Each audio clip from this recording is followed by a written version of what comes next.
Hello, this is a part of the Israel diaries, a trip that we made as a family to Israel from 23rd May to 3rd June. We landed at Jordan and went into Israel by road. So our first stop was at the oldest city of the world, Jericho. We went to Mount Temptation. We took a cable car to reach the summit. Now this view is the view of Mount Temptation, a place where Jesus went on a 40 days fast. You can see the rugged plain, scorching sunlight there. Jesus fasted for 40 days. And that's a place where the devil came to tempt Jesus with three different temptations. This is another view of the Mount Temptation. It's a closer view. We can see there are monasteries on that mount. Monks used to live there and lead a secluded life. Now, actually, we can reach the top of the mountain, very close to the top of the mountain by road. They have built um, houses or some place of accommodation very close to the top. So these are some closer views. It's mainly made of limestone.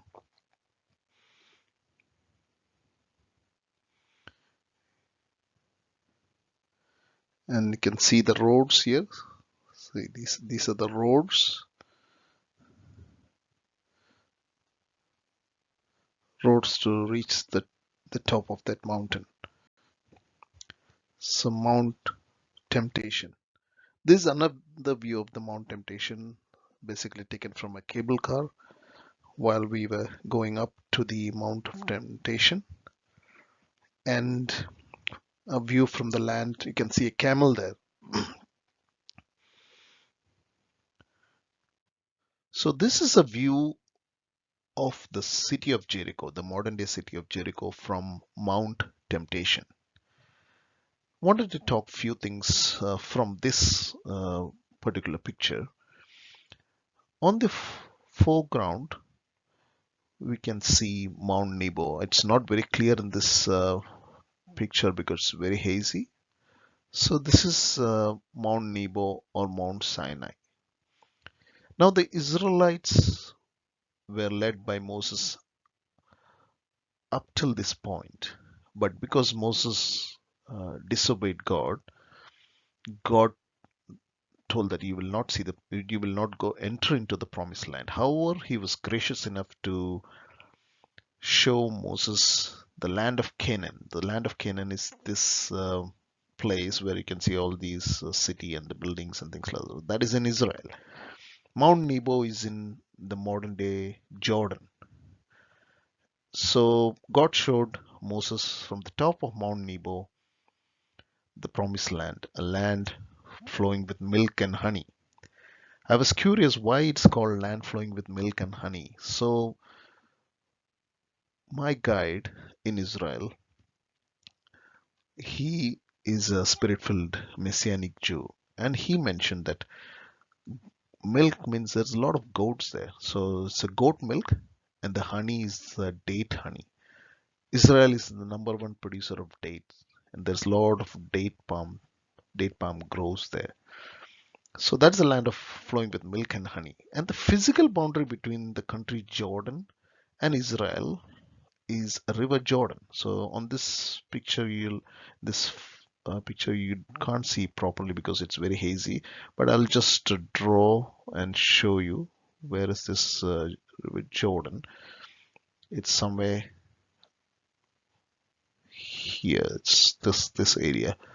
So that is river Jordan, and now the Israelites had to cross the river Jordan. So those days, the river Jordan was a deadly um, mass of water flowing very violently into the Dead Sea. Nowadays, the River Jordan is a very thin and a silent river.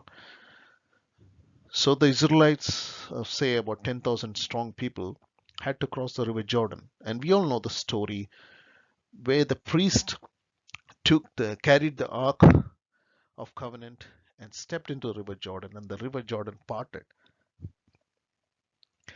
So physically, the River Jordan parted, and the Israelites crossed over. At the same time, there was an open heaven in that location. And down the line, when I explain to you few other things, when I tell you few other things, you'll understand mm, what I mean by open heavens, because there are few incidents that happen in this region. Now the Israelites crossed over and came to this plain area. See here, um, this is where my cursor is. So this is a plain area, and that's where the Israelites came and dwelt, tent, put the tent and things like that. And then there, the first city which they conquered was they had to move down this way to conquer Jericho. So Jericho was their first city, and we all know the story, how they conquered Jericho. They walked around the wall of Jericho, blowing the trumpet, singing praises for 6 days. And on the seventh day, 7 times they did the same thing, and the wall fell. And that was the first city they captured. And therefore, Joshua dedicated that city and that land to God. And hence he cursed that place. Anyone who build a city in that location will be cursed. So the modern day Jericho is built a few kilometers to the right, away from that place. So that is the story which I wanted to tell from the Old Testament. Now coming back to the New Testament, Jesus, when he began his ministry, he began his ministry in this area. Jesus traveled from Galilee, came to this area, and John the Baptist baptized Jesus in River Jordan in this area. That area has an open heaven, mind you. And then Jesus took baptism, and we know what happened. Father, Son, and Holy Spirit, all three descended, was available at the same time when Jesus came out of the water from his baptism. Elijah was raised at this area, River Jordan.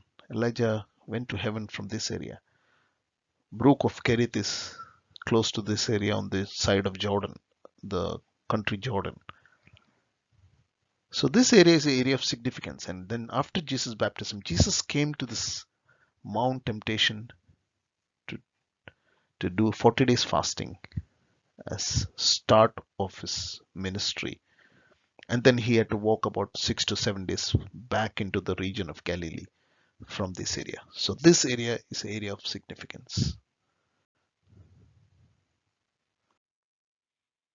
This is another view of the city of Jericho from top of Mount Temptation.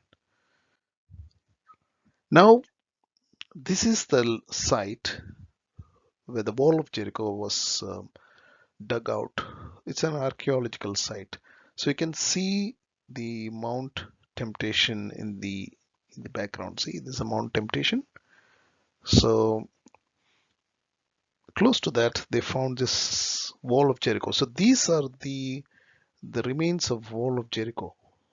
See this one are the remains of the wall of Jericho, which they dug, because over the years, due to earthquake and dirt building up and things like that, it's all covered up in dirt. So they had to dig a lot of remove a lot of mud and sand to discover this. So this is part of the wall. And see this at the bottom, the stone walls, and actually the wall is built in such a in two two types of construction. So half the wall at the bottom is built with the stone, and the top half is built with mud. So you can say this half, this is the bottom half, is built with stone, and this is the top half that is built with mud bricks. See here, this one. So this is built with mud bricks. Now, the obvious question is, how did the Israelites, when the wall fell down, your question might be whether it crumbled down or it just sunk in, or how did it fall? So I asked the guide, he's a Messianic Jew. So he told that this wall, the top portion, fell down and actually it created a ramp. So to give you an idea, the wall was like this, but when it fell down, it created a ramp. So the people could just walk in to the city of Jericho. That's how they captured it. Mind-boggling, isn't it? So they had this different type of construction because those days they didn't have stones, so they were not exposed to the Bronze Age or the Stone Age, and they had to pile up the rocks to make a wall, but the wall was broad enough for a house to be accommodated on top of the wall because Rahab had her house on top of the wall, so it was pretty uh, wide. But the one portion was with mud because the enemy used to batter the wall with the rams, and to take that shock, they had to make it a bit softer. So they engineered it very well. So this is the way the wall fell down. Now, after the capture of the city of Jericho, Joshua was commanded by God to do circumcision. Now, if you look at the landscape in the previous videos or slides, that it was mainly limestone or soft stones. So for circumcision, they didn't have anything that is sharp in that area near Jericho or the town city of Jericho, which they captured. And it was not a stone age, so they didn't have any knives or any scissors or anything to do circumcision. But about a few kilometers maybe from that location, these you can see these flint stones. These flint stones for a small area, there are flint stones there, and those flint stones are razor sharp and they can be used to cut through. So imagine God gave them an order, and also God gave a provision, kept a provision to execute that order.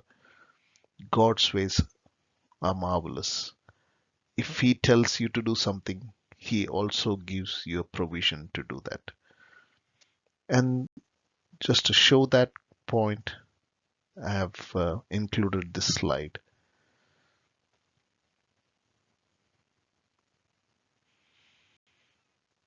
And finally, I want to show this tree, a sycamore tree, which you can find in that region of Jericho. And from the New Testament, we read that Zacchaeus climbed on a sycamore tree to see Jesus. So it was in this very region that Zacchaeus met Jesus, a region of Jericho. My prayer is that these narrations have been a blessing to you. May God bless you.